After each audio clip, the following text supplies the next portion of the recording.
माता की।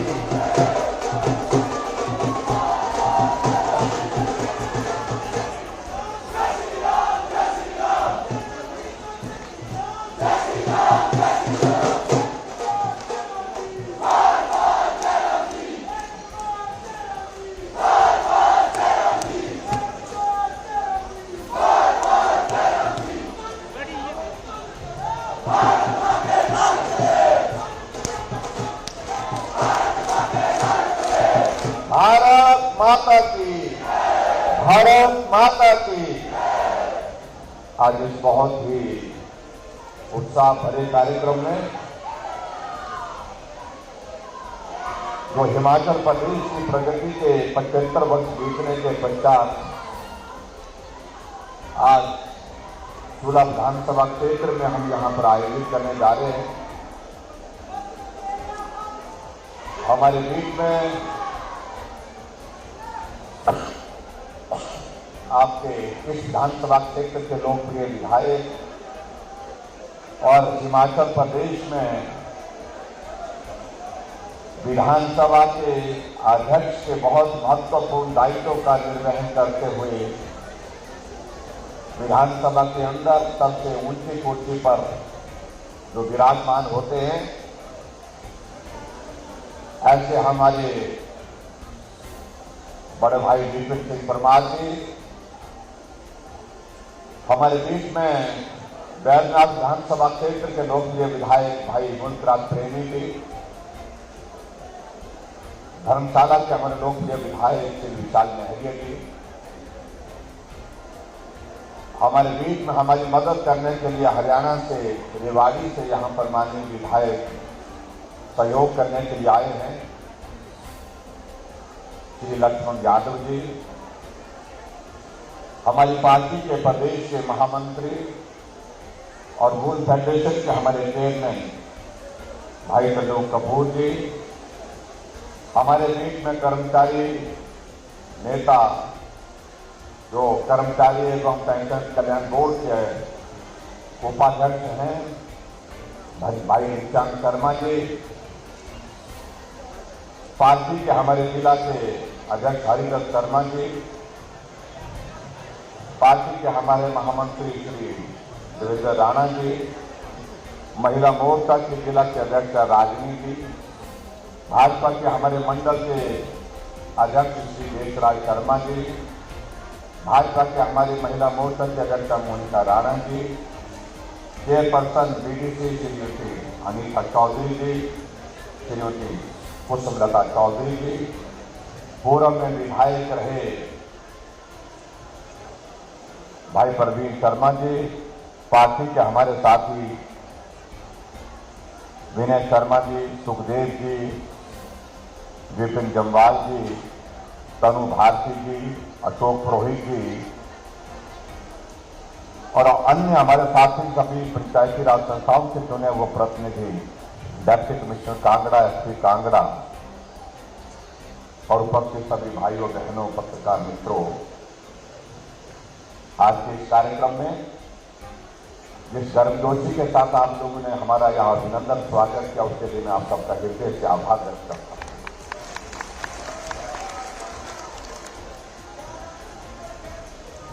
और मैं इस बात को भी देख रहा था,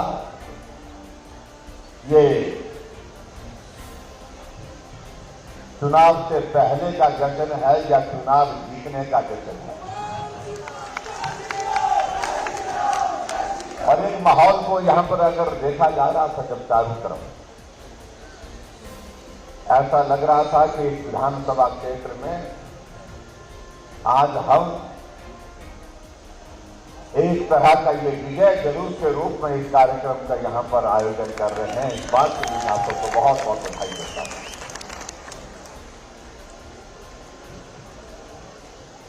मैं अनेकों बार इस विधानसभा क्षेत्र में आया हूं और ये विधानसभा क्षेत्र हिमाचल प्रदेश की राजनीति में एक बहुत महत्वपूर्ण स्थान रखता है, अहमियत रखता है। यही विधानसभा क्षेत्र जहां आदरणीय श्री शांता कुमार जी ने वर्षों तक इस क्षेत्र का प्रतिनिधित्व किया, आप सबकी सेवा की, प्रदेश का नेतृत्व किया और देश में भी लंबे समय तक अपनी सेवा की। और आज मुझे इस बात की खुशी है कि उसी विधानसभा क्षेत्र में हमारे साथी विपिन सिंह परमार जी उसी तरह की ऊर्जा के साथ आगे बढ़कर के आप सबका नेतृत्व कर रहे हैं, आपके क्षेत्र का विकास कर रहे हैं और हिमाचल प्रदेश की राजनीति में इस क्षेत्र का महत्वपूर्ण सम्मान और स्थान जो था उसको कायम रखने में सफलतापूर्वक आप सबके बीच में यहां पर काम कर रहे हैं।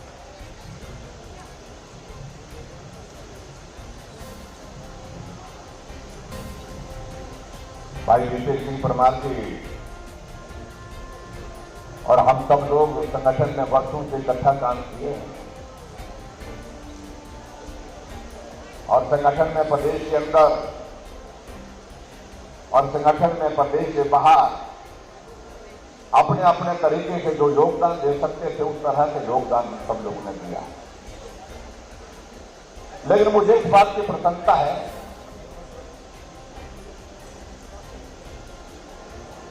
कि बहुत छोटी आयु से संघर्ष करते हुए आगे बढ़ते हुए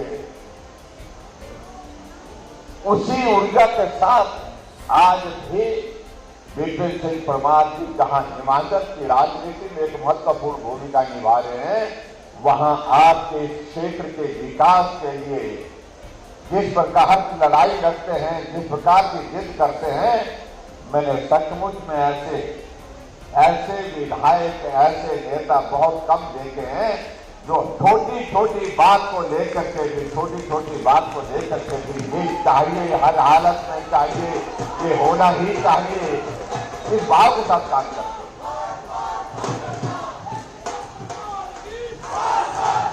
भाई और बहनों, आज के इस कार्यक्रम में हम आपके बीच में अलग तरह के इस माहौल में आए। एक तरफ से हमारे देश की आजादी के 75 वर्ष बीते, आदरणीय प्रधानमंत्री नरेंद्र मोदी जी ने पूरे देश के लिए एक नहीं अनेक कार्यक्रमों का आयोजन किए हैं। ये देश का सौभाग्य है कि देश आगे बढ़ते हुए आजादी के 75 वर्ष पूर्ण कर चुका है और विकास की राह पर एक मुकाम पर पहुंचा है। और प्रधानमंत्री नरेंद्र मोदी जी का एक स्वभाव है कि कोई भी आयोजन अगर करना है वो छोटा नहीं करना, उसको भव्य तरीके से करना है, बड़े समारोह के रूप में करना है, ये उसका स्वभाव है। इसलिए आप लोगों ने देखा होगा कि पूरे देश भर में अमृत महोत्सव के कार्यक्रमों की लड़ी लगी हुई है, घड़ी लगी हुई है। अभी हाल ही में 15 अगस्त स्वतंत्रता दिवस के अवसर पर ये 15 अगस्त हमारा बहुत महत्वपूर्ण है। हमारी आजादी को 75 वर्ष पूरे हुए हैं तो हमको एक कार्यक्रम करना चाहिए। ये रस्मी कार्यक्रम नहीं होना चाहिए, अलग तरह का कार्यक्रम होना चाहिए, भव्य कार्यक्रम होना चाहिए। हर देश का नागरिक इस कार्यक्रम का हिस्सा बनना चाहिए। उस दृष्टि से उन्होंने एक अपील की पूरे देश के लोगों के साथ कि आओ हम अपनी बार इस कार्यक्रम में हिस्सा लेंगे और हर घर में तिरंगा झंडा लहराएंगे। एक नारा दिया, हर घर तिरंगा, घर घर तिरंगा। इस आह्वान को उन्होंने देश के सामने रखा और पूरे देश ने स्वीकार किया। आज भी अगर आप जा रहे होंगे, आ रहे होंगे, चाहे छोटी छोटी हमारी चाय की दुकानें हैं, ढाबे हैं, रेस्टोरेंट है, छोटे छोटे घर हैं, लेकिन घर की छत पर तिरंगा झंडा लगा है। देश की स्वतंत्रता के 75 वर्ष पूरे हुए हैं। देश के प्रधानमंत्री नरेंद्र मोदी जी ने आह्वान किया है, तो इसलिए हम हर घर तिरंगा, घर घर तिरंगा, इस आह्वान को स्वीकार करते हैं और भारत माता की जय के नारे हर जगह गूंज करके देखने को सुनने को मिलते हैं। इन सारी चीजों का हम जिक्र कर रहे हैं और उसी के साथ भाई और बहनों, हमारे लिए सौभाग्य की बात है कि जहां देश की आजादी के 75 वर्ष पूर्ण हुए हैं, वहां हिमाचल प्रदेश के गठन के भी 75 वर्ष पूर्ण हुए। और ऐसे में हिमाचल प्रदेश ने भी अपनी यात्रा का एक लंबा सफर तय किया है। हमने कहा कि हम चुनाव के बहुत करीब हैं, इसलिए बहुत सारे कार्यक्रमों का आयोजन करना इस वक्त हमारे लिए संभव नहीं है। अगर ये चुनावी वर्ष नहीं होता तो हम पूरा साल भर हम कार्यक्रम के आयोजन करते और अलग अलग तरह के कार्यक्रम करते।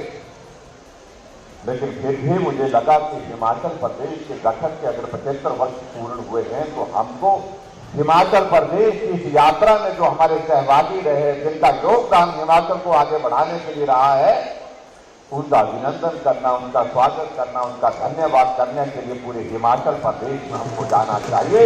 और आज उस कार्यक्रम के अंतर्गत मैं सूला विधानसभा क्षेत्र के सभी भाई बहनों का हिमाचल की इस यात्रा में अपने योगदान के लिए आभार व्यक्त करने के लिए आया हूं। आप सबको बहुत बड़ा श्रेय जाता है, योगदान जाता है।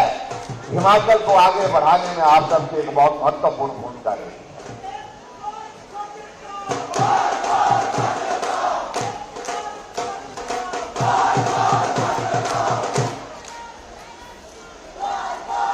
हमारे कई मित्र आजकल कई तरह की बातें कह रहे हैं, क्योंकि अब चुनाव के नजदीक हैं और चुनाव के नजदीक होने की वजह से सबको ऐसा लग रहा है कि बड़े भव्य आयोजन हो रहे हैं, बड़े बड़े कार्यक्रम हो रहे हैं। आज मैं ऊना से यहां आया हूं और ऊना से यहां आने से पहले मैं ऊना के पत्रकारों के साथ सुबह अल्पहार पर बैठा था और जब अल्पहार पर बैठ करके हमारी बातचीत हो रही थी, हमने कहा कि जब विपक्ष की ओर से लोग कह रहे, हमने कहा क्या कह रहे कि आप बहुत ज्यादा आजकल पूरे प्रदेश को इकट्ठा कर रहे हैं, तंबू लगा करके इकट्ठा कर रहे हैं। हमने कहा इसमें क्या परेशान होने वाली बात है? वो तो लोगों के आने की परेशानी तो समझ में आती है, लेकिन तंबू की परेशानी हमको समझ में नहीं आ रही है। मैंने कहा उनकी परेशानी ये है कि हमारा तंबू दिल्ली में भी लगा हुआ है, हमारा तंबू यहां भी गड़ा हुआ है और उनका तंबू उखड़ गया है, दिल्ली से भी उखड़ गया है और हिमाचल से भी, पूरे देश से उखड़ गया है। तो ये सबसे बड़ी परेशानी है उन लोगों को। आप कल्पना करिए, अभी चुनाव आना बाकी है, चुनाव के दिनों की बात चुनाव के दिनों में करेंगे, लेकिन आज हिमाचल प्रदेश के 75 वर्ष की यात्रा पर मैं पूरे हिमाचल प्रदेश में हर विधानसभा क्षेत्र में लोगों का अभिनंदन और स्वागत और उनका धन्यवाद करने के लिए जा रहा हूं और आने वाले समय में हिमाचल के लिए और तेजी के साथ योगदान के लिए निवेदन करने के लिए जा रहा हूं। तो मुझे लगता है कि उनको परेशानी होने की कोई वजह नहीं बनती।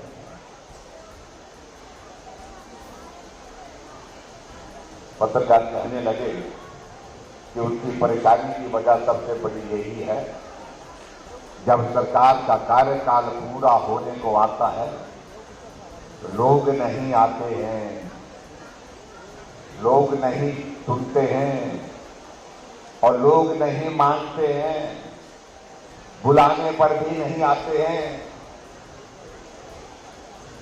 और आपके इन कार्यक्रमों में पूरे हिमाचल प्रदेश में हम जहां भी जा रहे हैं, लोग बड़ी संख्या में आ रहे हैं, उत्साह के साथ आ रहे हैं, ऊर्जा के साथ आ रहे हैं, जोश के साथ आ रहे हैं, जुनून के साथ आ रहे हैं और जोश के साथ वापस जा रहे हैं। लेकिन देखने को आपसे पहले नहीं मिल पाई वो।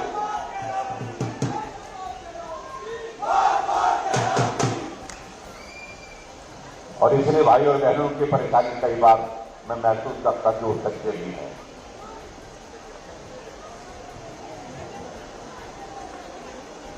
लेकिन मैं आपके बीच में इस तरह जरूर कहना चाहता हूं कि इस यात्रा में, हिमाचल प्रदेश की यात्रा में 5 वर्ष का कार्यकाल हमारा जो पूरा होने जा रहा है, उसमें आप सबका जिस प्रकार से चट्टान की तरह सहयोग मिला, समर्थन मिला, साथ मिला, उसके लिए भी मैं आप सबका आभार व्यक्त करता हूं। मैं एहसान चुकता नहीं कर सकता।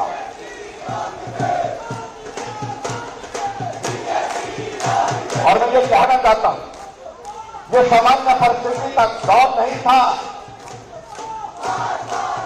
ये सामान्य परिस्थिति का दौर नहीं रहा। इस बात को हमको मान करके करना पड़ेगा।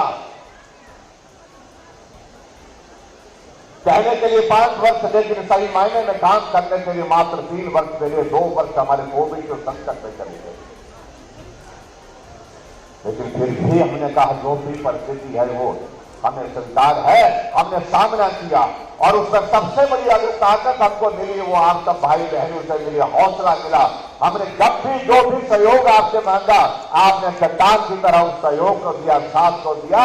आज हम हजारों की संख्या में यहां पर बैठे हैं क्योंकि हमें कोविड का खौफ अब नहीं रहा, और कोविड का खौफ इसलिए नहीं रहा कि सबको वैक्सीन लगी है।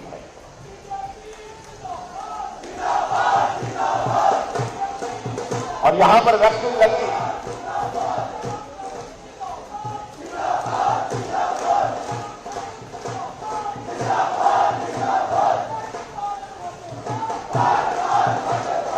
मुझे इस बात को लेकर के आप सबका इस बात के लिए धन्यवाद करना है। जब वैक्सीन लगाने का हमारा ये कार्यक्रम चल रहा था तो बहुत मुश्किल लग रहा था, कैसे पूरा करेंगे हिमाचल जैसे इस कठिन परिवेश में। लेकिन हिमाचल पूरे देश भर में कोविड की वैक्सीन की डोज में पहले नंबर पर आया। पहली डोज में भी पहले नंबर पर और दूसरी डोज में भी पहले नंबर पर आया। और यहां मैं मानता हूं कि सभी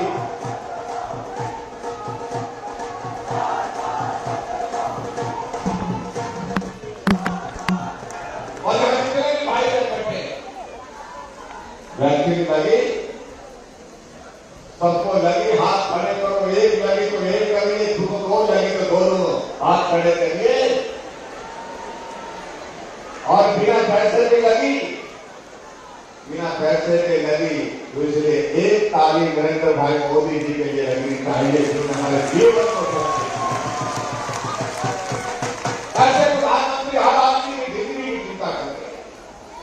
हमारा हर नागरिक जिंदा रहना चाहिए, सुरक्षित रहना चाहिए, उसके लिए बिना पैसे के वैक्सीन का अभियान पूरे देश भर में चला, पूरा वैक्सीन का अभियान पूरा किया। इसलिए भाइयों बहनों आप सबके लिए उस बात के लिए धन्यवाद करना चाहिए। मुझे आप सबके बीच में ये बात है आज के सत्र में कहनी है। जहां हिमाचल आगे बढ़ा इन 75 वर्षों के कालखंड में, आप कल्पना कर सकते हैं जब हिमाचल बना था तो हिमाचल प्रदेश की सड़कों की लंबाई 228 किलोमीटर थी, जो आज बढ़कर के 40,000 किलोमीटर हो गई। जब हिमाचल बना था उस वक्त साक्षरता दर तो है 4.8% थी और महिलाओं की साक्षरता दर तो मात्र 2%, यानी कि 100 में से 2 महिलाएं कभी होती थी। और आज हमारा हिमाचल साक्षरता में पूरे देश भर में अव्वल नंबर पर है।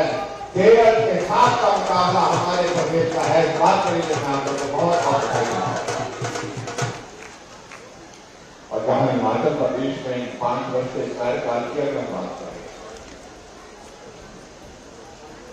सरकार बनी और सरकार बनने के बाद आपने काम की शुरुआत की हिमाचल प्रदेश में, और मैं भाई भूपेंद्र सिंह प्रधान जी को बहुत आभारी हूं। जब हिमाचल प्रदेश में सरकार बनी आपके पास स्वास्थ्य मंत्रालय जैसा महत्वपूर्ण दायित्व दिया और उस दायित्व का निर्वहन करते जब आप सब लोग बैठे, एक प्रश्न खड़ा हुआ, चाहे कोई गरीब आदमी अगर बीमार हो जाए तो उसके इलाज के लिए हमारे पास प्रावधान है, उसकी मदद करनी हो तो कैसे करेंगे। और ऐसे में एक बात का, इस बात का कोई जवाब नहीं था अधिकारियों के पास से। कहने लगे कि ऐसी कोई भी योजना नहीं है जिसमें गरीब लोगों के इलाज के लिए हम पूरा उनका इलाज का खर्चा उठा सकते। हमने कहा जब देश के प्रधानमंत्री नरेंद्र भाई मोदी जी ने आयुष्मान भारत की शुरुआत पूरे देश के लिए कर दी, और ऐसे में क्या हम हिमाचल प्रदेश में जो बाकी बचे परिवार है जिनको आयुष्मान भारत के अंतर्गत कवर नहीं कर पाए, हम क्या उनके लिए हम योजना बना सकते हैं। अधिकारी कहने लगे कि सर ये बहुत मुश्किल काम है। हमने कहा मुश्किल क्या है। उन्होंने कहा कि ऐसी संख्या बहुत ज्यादा है। आयुष्मान भारत के अंतर्गत लगभग 18 से 20 लाख के लगभग लोग कवर हो रहे हैं।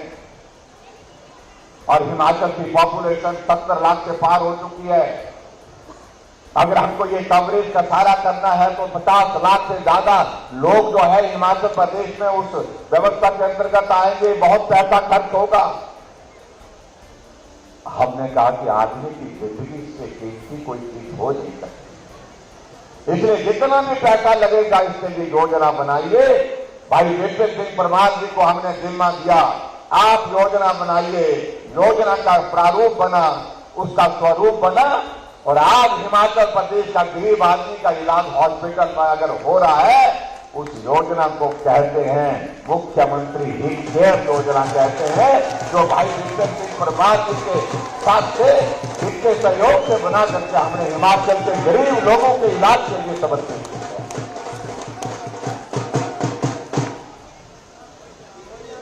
कुछ लोग कहते हैं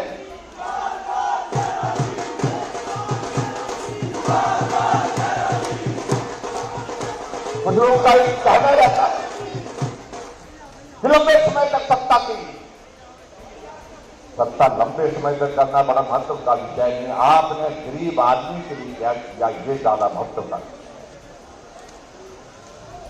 आप कितनी बार मुख्यमंत्री रहिए, ज्यादा महत्व का विषय नहीं है ये। आपने गरीब आदमी के मदद का रास्ता क्या निकाला, उसकी जिंदगी को सरल बनाने का रास्ता क्या निकाला, ये ज्यादा महत्व है। आजकल हम शब्दों का सुन रहे हैं कई जगह, कुछ लोग ऐसा कहने लगते हैं कि ये काम बड़े बड़े लोग नहीं कर पाए।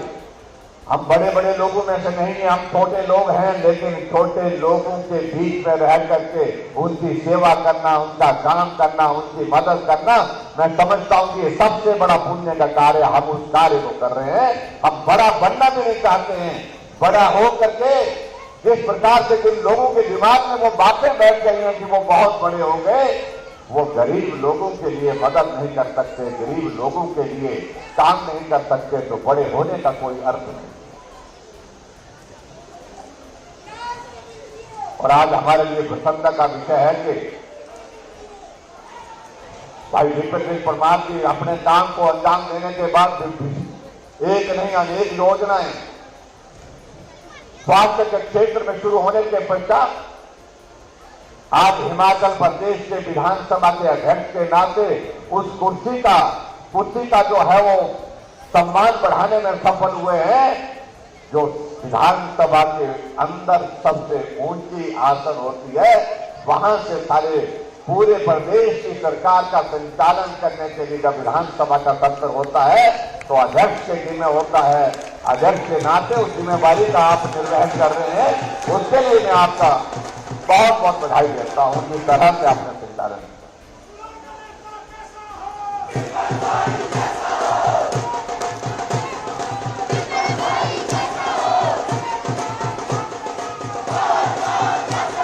और आदमी के स्वभाव में होता है ये काम सब लोग नहीं कर पाते भाई।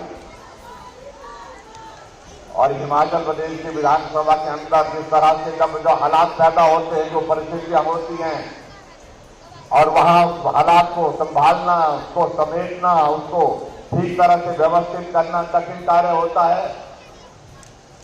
और इनका चेहरा भी लाल है, सुंदर है, रौनक रहती है हमेशा वहां पर।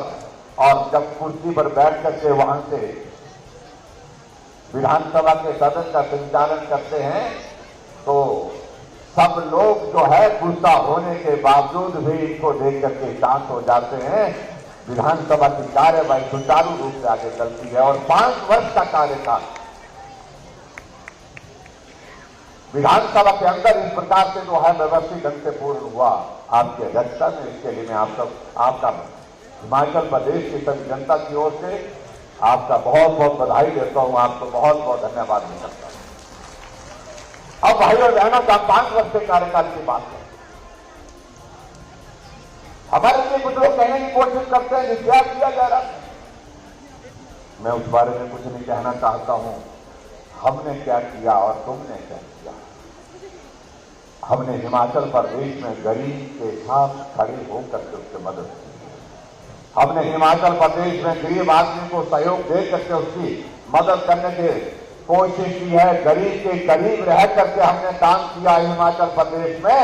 और पहली कैबिनेट में हमने निर्णय किया कि हिमाचल प्रदेश में जो बुजुर्ग लोग हैं उनको सेवा की जरूरत है, उनके आशीर्वाद की जरूरत हमको है। इसलिए हमने तय किया कि हिमाचल प्रदेश के बुजुर्गों के लिए 70 साल से ऊपर सबको पेंशन का प्रावधान होना चाहिए।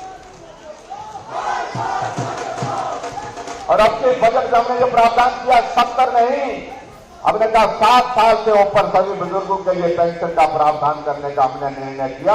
और हम उन मित्रों को कहना चाहते हैं कि वो जब सत्ता में थे वो 4 लाख लोगों को पेंशन देते थे, हम 7.5 लाख लोगों को पेंशन देते थे।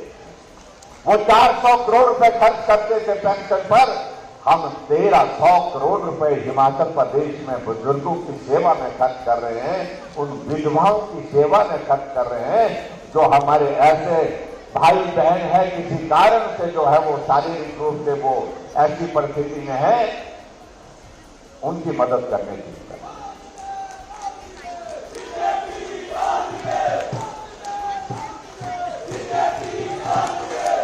अब ये मैं आपके बीच में ये भी कहना चाह रहा हूं, आयुष्मान भारत के अंतर्गत 3 लाख से ज्यादा 3,20,000 से गरीब लोगों का इलाज करने में हम सफल हुए, जिनको बिना पैसे के बिना खर्चे के जो है इलाज की सेवा मुफ्त दी गई और स्वस्थ होकर के घर गए। ये छोटा कार्य नहीं है। तो कार्य लंबे समय तक दूसरी भी रही, लेकिन कोई बीमार होता था, इलाज करने के लिए पैसे हैं तो इलाज होगा। इलाज करने के लिए अगर पैसे नहीं है तो परिवार के सदस्य उस मरीज को घर लेकर के चले जाते थे और उसकी जिंदगी चीख पुकार के बीच उस पीड़ा के दौर में से गुजरते हुई गुजर जाते थे। परिस्थिति में अंतर है। इसलिए भाई और बहनों, बहुत सारी चीजों को लेकर के हम बहुत बातें कह सकते हैं। हमने हर घर में गैस का चूल्हा पहुंचाने का काम किया। एक बार में कई कार्यक्रम में था, आदरणीय प्रधानमंत्री जी ने उज्ज्वला योजना के अंतर्गत पूरे देश भर में गैस के चूल्हे घर में पहुंचे। इस बात के लिए काम की शुरुआत की। 1,37,000 गैस के चूल्हे उज्ज्वला योजना के अंतर्गत पहुंचे। एक जगह मुझे 2 महिलाएं एप्लीकेशन देने के लिए आई कि हमें भी गैस का चूल्हा चाहिए। हमने कहा गैस का चूल्हा चाहिए? हमने कहा तो उज्ज्वला योजना के अंतर्गत मिल जाएगा। मैंने अधिकारियों को कहा कि इनको भी शामिल करिए, लेकिन अधिकारियों ने जब पड़ताल की तो कहा कि ये उसमें शामिल नहीं हो सकते हैं कि वो 2011 की सेंसस से 2011 की सेंसस के बेसिस पर जो क्राइटेरिया उसमें कवर नहीं हो पाते। हमने कहा कि इनको देना, हमको लग रहा है गरीब औरतें इनको दे नहीं हो क्या? कहा साहब सॉरी, इसके लिए कोई प्रावधान हमारे पास नहीं। हमने कहा कोई योजना सोचनी चाहिए आने वाले समय में। अधिकारियों को बुलाया और हमने कहा गरीब आदमी और भी रह गए जिनको गैस का चूल्हा तक नहीं पहुंचा। हर आदमी के घर में माता बहनें होती है, उनकी भी इच्छा होती है मेरे पड़ोस में गैस का कनेक्शन लग गया, लेकिन मेरे घर में भी होता तो मुझे भी अच्छा लगता। हमने कहा इस भाव के साथ, हीन भाव के साथ गरीब की जिंदगी नहीं होनी चाहिए। हमने तय किया, हमने कहा हर घर में गैस का चूल्हा देना। अधिकारी कहने लगे कि बहुत पैसा लगेगा। फिर वही बात, हमने कितने गैस के चूल्हे लगेंगे हिमाचल प्रदेश में अगर सबको देना हो? तो कहा कि 60,000 70,000 के करीब होंगे। लेकिन भाई और बहनों, जैसे हमने अनाउंस किया कि हम अपनी योजना शुरू करेंगे और हमने उस योजना का नाम रखा गृहिणी सुविधा योजना। और गृहिणी का मतलब यह है जिसका हर घर गृहिणी है, उसको गृहिणी कहते हैं। माताओं बहनों को उसको लिए समर्पित किया के नाम के साथ, और हर घर में गैस का कनेक्शन देने का काम शुरू किया। और आज मुझे इस बात की खुशी है, जो अधिकारी कह रहे थे 70,000 कनेक्शन देने होंगे, मुझे हिमाचल प्रदेश में 3,37,000 गैस के कनेक्शन गृहिणी सुविधा योजना के अंदर देने का सौभाग्य प्राप्त हुआ। हर घर में गैस का चूल्हा पहुंचाया। एक नहीं, अनेक योजनाओं के माध्यम से हमारी महिलाओं को सशक्तिकरण के लिए हम क्या मदद कर सकते हैं, उन सारी बातों को लेकर के आपने काम किया। सेल्फ हेल्प ग्रुप में हम 40,000 रुपये रिवॉल्विंग फंड का प्रावधान करने के साथ 4% जो है लोन के साथ हमने योजना की शुरुआत की। आज बहुत सारे सेल्फ हेल्प ग्रुप अपने पांव पर खड़े होकर के काम कर रहे हैं। अगर बेटी बीपीएल परिवार की है, बीपीएल परिवार की बेटी की उसकी शादी होनी है, तो शादी जिस दिन होगी उसके लिए शगुन योजना की शुरुआत की हमने कहा उसके परिवार की अगर स्थिति ऐसी नहीं है कि वो उस बेटी को आशीर्वाद के साथ साथ में कुछ पैसा उसकी मदद के लिए दे सके, उसकी जरूरत के लिए दे सके, ऐसी परिस्थिति सभी परिवार में नहीं होगी। जहां वो गरीब बेटी शादी करेंगे, शादी के दिन हम उसको शगुन योजना का 31,000 है हम सरकार की ओर से उसके खाते में डालेंगे। ये हमने शुरुआत की, जो आज से पहले नहीं हो पाई। और आज उस योजना के अंतर्गत हम हिमाचल प्रदेश में शगुन योजना के माध्यम से हम महिलाओं के जो बेटियों के लिए आशीर्वाद देते। हमारी माता बहनें कामकाज के लिए जाती हैं, आना कठिन हो जाता, जाना कठिन हो जाता, बहुत किराया खर्च होता है, और हमने तय किया महिलाओं की संख्या आबादी का आधा हिस्सा है, तो आधा हिस्सा है तो किराया भी आधा दिया जाएगा। आधे किराए के साथ हमने घोषणा की कि आधा किराया हम माफ करते हैं, आधा किराया महिलाएं देंगी, आधे किराए के साथ में। आज इस बात के लिए सभी माताओं बहनों को बधाई देता हूं। आज माताएं आ रही हैं, जा रही हैं, आधा किराया देकर जा रही हैं, आधा किराया देकर जा रही हैं। इस तरह से कार्यक्रम हमने हिमाचल प्रदेश में किया, और अभी हमने और भी आगे बढ़कर के काम किया। जहां विपिन परमार जी कह रहे थे चूल्हा का पानी का एक वक्त बहुत बड़ा जिक्र हुआ, और हमने वो दौर भी देखा जब लोग बसों की छतों में चूल्हा से उस पानी को, पवित्र पानी को ले लेकर के दूर दूर तक जाते रहे। हमारी भावना उसी तरह की आज भी होनी चाहिए। लेकिन पानी पिलाना एक पुण्य का कार्य। हिमाचल प्रदेश में ग्रामीण क्षेत्रों में पेयजल योजना के माध्यम से हर घर में गैस का कनेक्शन, हर घर में हमने नल का कनेक्शन दिया, और नल का कनेक्शन देने में हमने इतनी तेजी की कि हमने 3 साल के कार्यकाल में 8.5 लाख पानी के कनेक्शन घर घर में, आज तक के सबसे ज्यादा। अभी तक हिमाचल प्रदेश में 7.5 लाख कनेक्शन लगे थे, हमने 3 सालों में 8.5 लाख कनेक्शन पानी के लिए हिमाचल प्रदेश में। इस बात को आप अंदाजा लगा सकते। और ऐसे में हमने इस चीज को तय किया, जो ग्रामीण क्षेत्रों में हमारे भाई बहन हैं उन सब कितना किराया लेते हैं, थोड़ा थोड़ा किराया लेते हैं, थोड़ा थोड़ा पैसा आता है। और हमने तय किया कि ग्रामीण क्षेत्रों में जो पानी का नल लगा है उसका कोई किराया नहीं देंगे, कोई किराया नहीं देंगे। पानी देना पुण्य का कार्य है, इस काम को सरकार की ओर से किया जाएगा, और हिमाचल प्रदेश में इस कार्य को हम बहुत बेहतर ढंग से कर रहे हैं भाई और बहनों।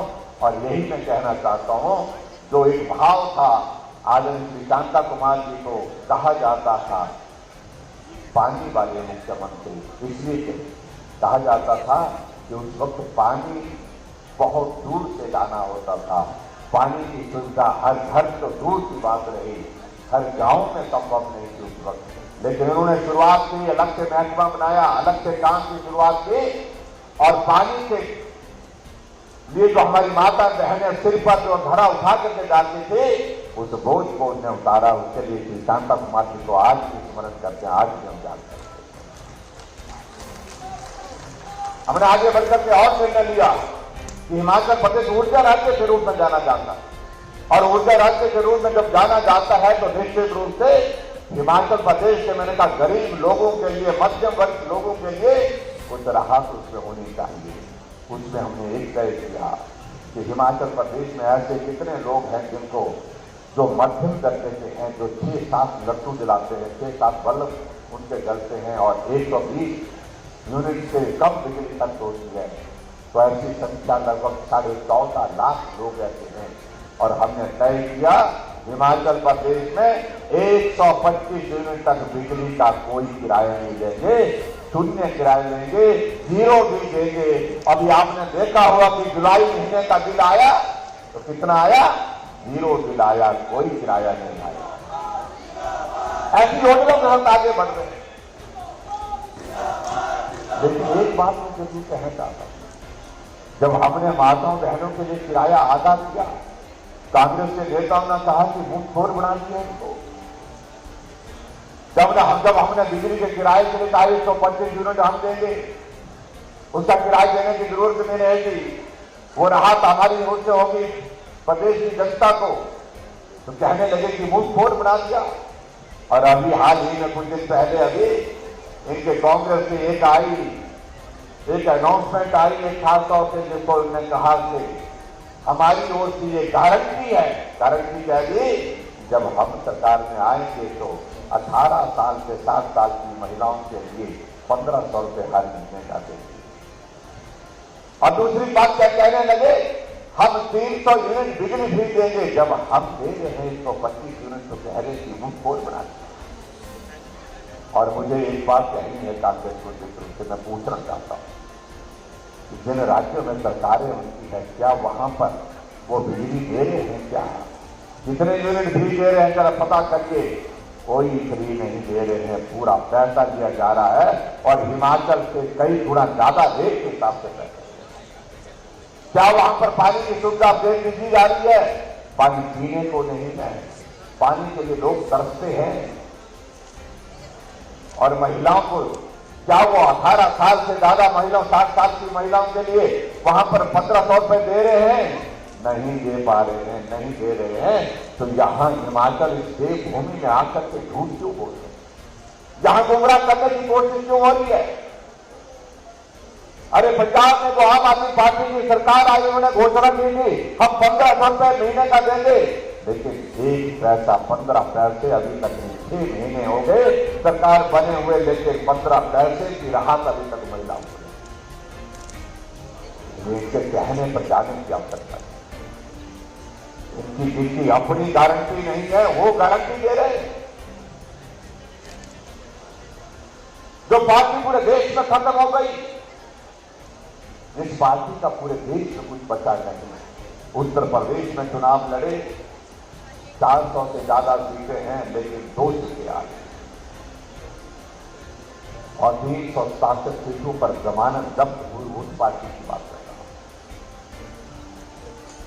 और यहां मैं जो बात कह रहा हूं, जिस बात को लेकर के विशेष तौर से आजकल तक कुछ हमारे मित्रों को परेशानी, हम रिवाज बदलने की बात कह रहे हैं। और हम रिवाज बदलने की बात आज से नहीं कर रहे, पहले दिन से कर रहे हैं। हमने रिवाज बदलने की शुरुआत पहले दिन से, पहली कैबिनेट की बैठक से की है। वो कैसे की? क्योंकि हिमाचल प्रदेश में एक रिवाज बन चुका था, सरकार बदलती थी तो पुरानी सरकार के खिलाफ कुछ मामले दर्ज कर दिए जाते थे, पुरानी सरकार के नेताओं के खिलाफ इंक्वायरी के आदेश दे दिए जाते थे। हमने कहा ये देवभूमि हिमाचल है, जहां बदले की भावना से काम करने के लिए जो रिवाज बन चुका है, इस रिवाज को बंद करना चाहिए।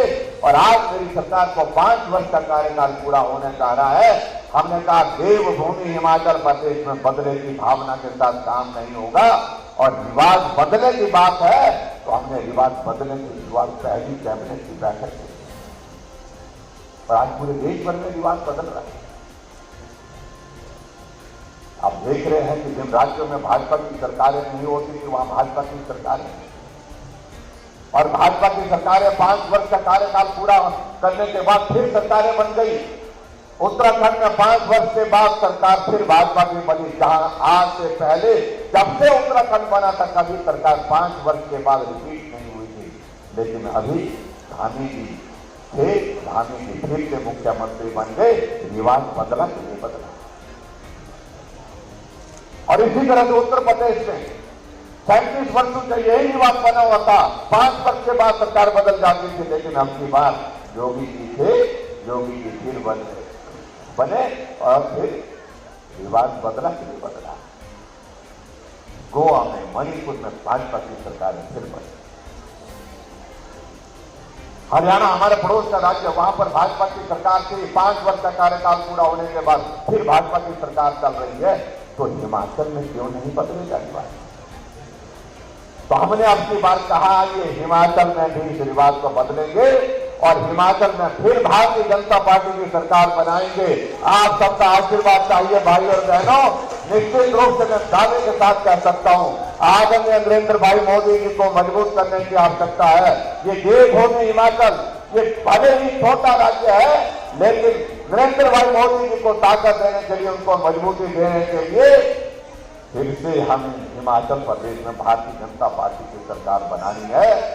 हिमाचल की जरूरत है नरेंद्र भाई मोदी। इस बात को लेकर के हमें आगे बढ़ना है भाई और बहनों।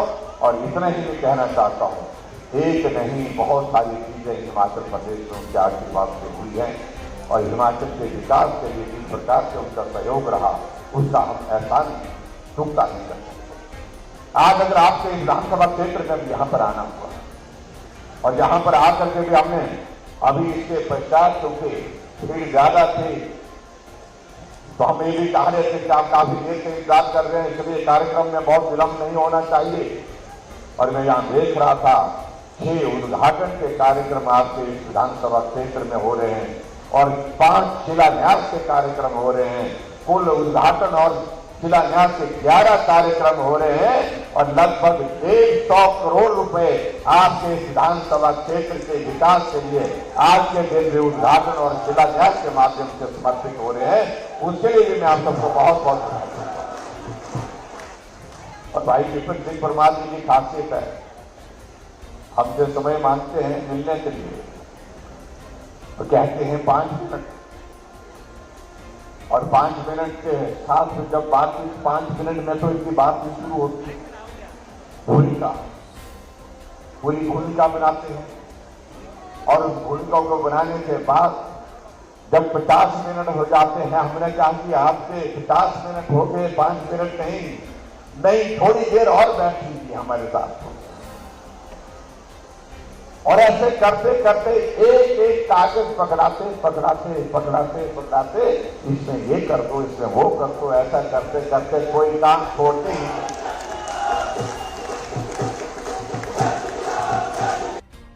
कहा कि मुझे फूल बनाना है। हमने कहा फूल बनाने से किसने रोका है आपको? बनाइए फूल। नहीं बोलते मैं आपके ध्यान में ला रहा हूं। बाद में चिट्ठी आई, हाथ में चिट्ठी लेकर के आए, ये पुल बनना है, इसके लिए आप कुछ पैसे का प्रावधान करिए। अब इनका पैसे का प्रावधान हो जाएगा तो मैंने सोचा कि 2 करोड़ 4 करोड़ का होगा, 35 करोड़ रुपए का पुल लेकर के आते। हमने कहा ये मुश्किल है भाई, बोलते नहीं करना, हटे नहीं जब तक किया नहीं, मांगे नहीं जब तक के लिए हमने फोन करके तो फाइनेंस सेक्रेटरी को फोन करो मेरे सामने। और आखिरकार वो पुल का पूरा बजट का प्रावधान करने के लिए हमको फाइनेंस डिपार्टमेंट के लिए कहना पड़ा और उसका शिलान्यास में आपने कर दिया होना। आज उसका शिलान्यास है। कौन सा पुल है वो? चलो जो भी है जिसका लिखकर किया है वहां। और मैं गांव का आदमी हूं भाई, और गांव का आदमी जैसा सीधा साधा आदमी हूं। और जब विधानसभा के अध्यक्ष इस तरह का आग्रह करते हैं तो मना करना संभव नहीं होता है। और इसलिए मैं इस बात को मैं जरूर कहता हूं, एक बार आप सुलभ विधानसभा क्षेत्र में घूम करके देखिए, चारों तरफ नजर मार करके देखिए, जो विधानसभा क्षेत्र में जहां था, जो जहां चाहिए था वहां वो चीज दी गई, जो मांगी गई वो पूरी की गई। ये मैं आप सबको कहना चाहता हूं। अब बच्चा क्या करने को भाई,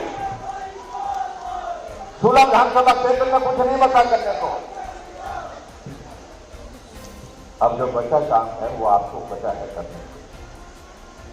जितने भी लोग आज के कार्यक्रम में आए, अगर वो 4-4, 5-5 वोट का इंतजाम करें तो मैं दावे के साथ कह सकता हूं कि दूसरा जितना भी जो भी कैंडिडेट होगा उसकी जमानत नहीं बचेगी, कोई भी होगा।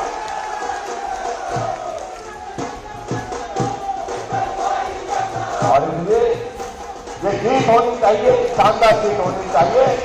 उसके लिए मैं आप सबके बीच में यही कहना चाहता हूं, उसके लिए आप सब लोग काम करिए। और कुछ बातों को लेकर के यहाँ और भी कहा गया। आज मैंने इनको कहा कि ये कार्यक्रम में हम घोषणा नहीं कर रहे हैं, यहाँ है कागज, मिल गया कागज, आप मत जाइए। आप साथ रहिए बस।